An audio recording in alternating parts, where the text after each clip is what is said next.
Salut, c'est Sébastien et c'est déjà vendredi. Aujourd'hui, je suis avec Olivier et Jade de l'association Shilakong. Voilà, nous sommes au jardin du Petit Pessicard. C'est pour ça qu'il y a autant de verres comme ça derrière moi que vous voyez partout.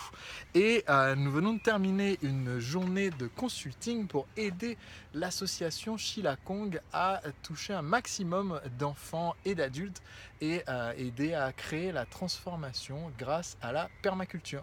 Donc, j'ai deux choses à partager avec vous avant de vous poser la question habituelle du déjà vendredi. La première, c'est moi qui vais le partager. La deuxième, c'est Jade. Et je ne sais pas qu'est-ce que je vais lui demander. Donc, ça va être la partie rigolote. La première, c'est un thème qui est revenu aujourd'hui, qui est cette question de opportunité et de choisir la direction dans laquelle on va quand on a une mission.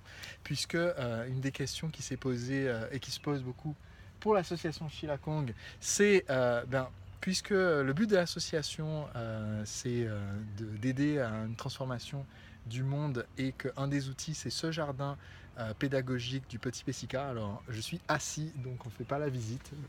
J'ai passé ma journée assis, mais on a dansé de temps en temps. Donc, je vous fais la visite en mode gyroscope, comme ça. Donc, du coup, la question, c'est comment faire quand il y a beaucoup d'autres associations et de personnes qui ont un message positif auquel on croit. Comment faire pour les aider et les soutenir sans pour autant perdre la direction centrale dans laquelle va l'assaut. Et la réponse donnée par Sébastien dans son consulting, on verra dans un an, on fera un débriefing pour voir s'ils ont suivi ce que j'ai dit. C'est d'adopter la méthode qu'en Guadeloupe on appelle repas tiré du sac. Et qu'est-ce que ça veut dire? Ça veut dire, tu peux me traduire ça, Jade? Qu'est-ce que ça veut dire repas tiré du sac? Ça veut dire on apporte ce qu'on peut et on partage ce qu'on peut à un moment donné. Voilà. Exactement. C'est un peu ça, mais c'est très, très résumé, on va dire. Exactement. Donc, ce que je disais, c'est par exemple, du coup, si une association veut organiser quelque chose, eh bien, leur permettre d'avoir le jardin à disposition, mais sans que ça ajoute la complexité pour l'association de gérer la communication, l'administratif pour cette personne tierce qui veut faire son organisation. Conseil qui s'applique évidemment aussi dans votre entreprise parce que vous allez avoir des opportunités qui sont intéressantes et que vous aimeriez soutenir, mais sur lesquelles vous ne pouvez simplement pas ajouter la charge de travail nécessaire.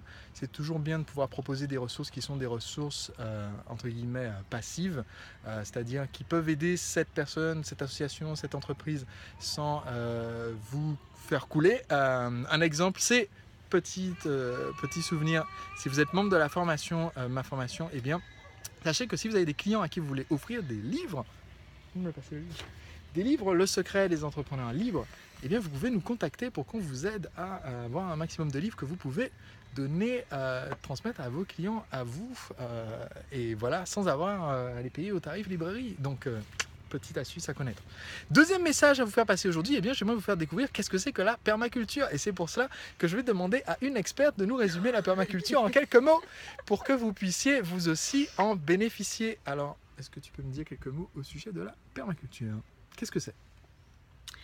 Alors la permaculture, c'est très compliqué à définir simplement, mais ce que je peux en dire, c'est une philosophie de vie, c'est un mode de vie et c'est une méthode de conception holistique qui permet de créer des environnements pour répondre aux besoins de l'humain sans détériorer les ressources planétaires et même en les régénérant. Voilà. Donc, quelle est la différence entre un jardin en permaculture et le jardin de mon grand-père en Guadeloupe? Alors je ne sais pas comment cultive ton grand-père en Guadeloupe, peut-être qu'il pratique la permaculture sans le savoir. C'est un peu pointu que non. Mais on va dire que déjà on va observer longuement son jardin, son lieu avant de le créer pour en connaître un petit peu toutes les influences extérieures. Et puis, une idée principale, ça va être de protéger son sol, donc de protéger la vie du sol, donc de ne plus compacter le sol, de ne pas le labourer, ce qui va permettre de moins arroser, on va aussi créer des associations de culture, parce que les plantes elles vont se renforcer entre elles, elles vont s'apporter des choses mutuellement. Voilà, en fait concevoir avant de faire aussi, mais surtout respecter le vivant. Voilà. Donc voilà, un beau projet ici à notre jardin du Petit Pessicard. Et donc si vous êtes à Nice ou dans la région, vous pouvez découvrir Chilakong à l'adresse suivante. www.chilakong.org. Voilà. Et vous pouvez venir au jardin du Petit Pessicard le dimanche. Il y a chantier collaboratif. Ce dimanche, tout à fait. Demain, donc, dimanche, il y aura atelier plantation de nos petits légumes qui poussent depuis quelques mois dans la serre. Voilà. Voilà, donc l'association organise de nombreuses activités au jardin que vous pouvez découvrir sur leur site internet. Et en attendant, j'aimerais vous poser une petite question. Où est-ce que vous en êtes depuis vendredi dernier? Vous savez que je vous pose la question chaque vendredi. Donc comment est-ce que vous avez avancé sur votre feuille de route? Est-ce que vous êtes passé de la case 1 à la case 2? C'est déjà énorme. De la case 0 à la case 1, c'est pas possible, il n'y a pas de case 0. Comment est-ce que vous avez avancé? Et surtout, quel est votre objectif d'ici à la semaine prochaine? Dites-le moi dans les commentaires. Vous savez, je lis tous les commentaires. Ciao, ciao et bon vendredi! Salut!